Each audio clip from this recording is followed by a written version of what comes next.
Let's turn to business now. Sharon Gaffney joins us. Good evening to you. You're looking at the allegations linked to the current head of the International Monetary Fund. Over to you. Yes, Mark, the IMF chief Kristalina Geeorgieva is denying allegations that in her previous job as CEO of the World Bank, she pressed staff to alter a report in a bid to avoid angering Beijing. It comes after the World Bank announced that it was immediately discontinuing its Doing Business report following an inquiry that uncovered irregularities in the 2018 and 2020 editions. The survey ranks countries based on their business regulations and economic reforms. An independent inquiry found that China had complained about a previous low ranking on the list when it came in 78th position. Well, the French government is seeking to limit any financial hit to the company that signed a now cancelled submarine deal with Australia. The contract for 12 of the vessels was signed with the French shipbuilder Naval back in 2016. Ellen Gainsford has more on the reaction here in France. It's going to cost a major French contractor billions of euros.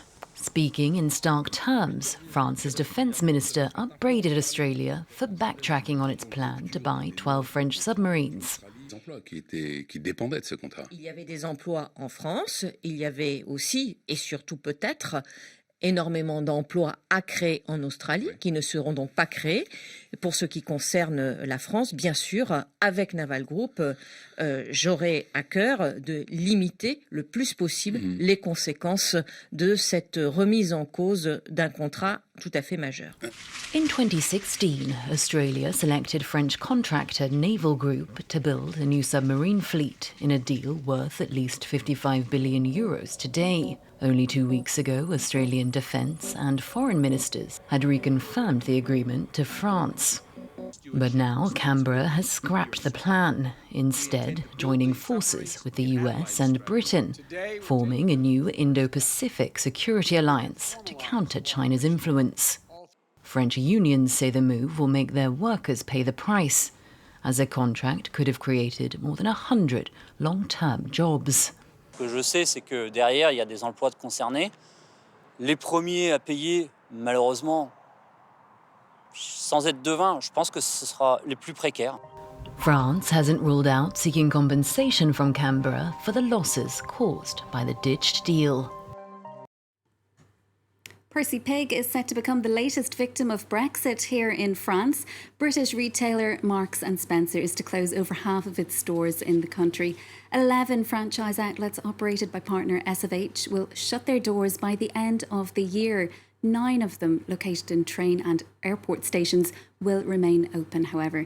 In a statement, the head of the M&S International Division said that supply chain complexities since the UK left the EU had made it nearly impossible to serve fresh and chilled products to the standards that customers expected.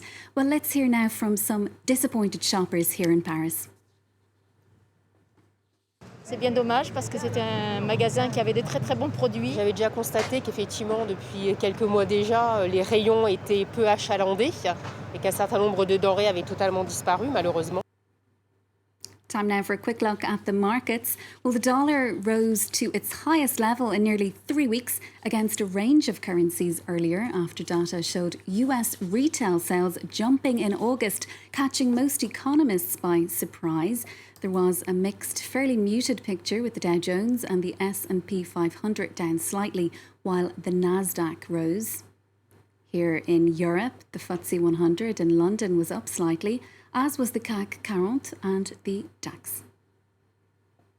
Finally for now, social distancing, working from home and the wearing of face masks have led to sales of chewing gum coming unstuck in France. Often an impulse buy, sales of the product fell by 21% here during the height of the pandemic last year. France is one of the biggest markets in Europe for gum, but demand for the product had already been falling before COVID. Sales are down by about a half compared to where they were a decade ago. Manufacturers are also chewing over a similar decline in Spain and Russia, where analysts say chewing gum is no longer seen as an act of rebellion. There you go, Mark. Sharon, thank you very much indeed. Does that mean less chewing gum on our shoes? Hopefully, spattles let's of the join ground. them on the shoes. Hopefully, yeah, that'd be a good thing, wouldn't it? Sharon Gaffney of The Business, thank you very much indeed. Stay with us, more to come here, live from Paris.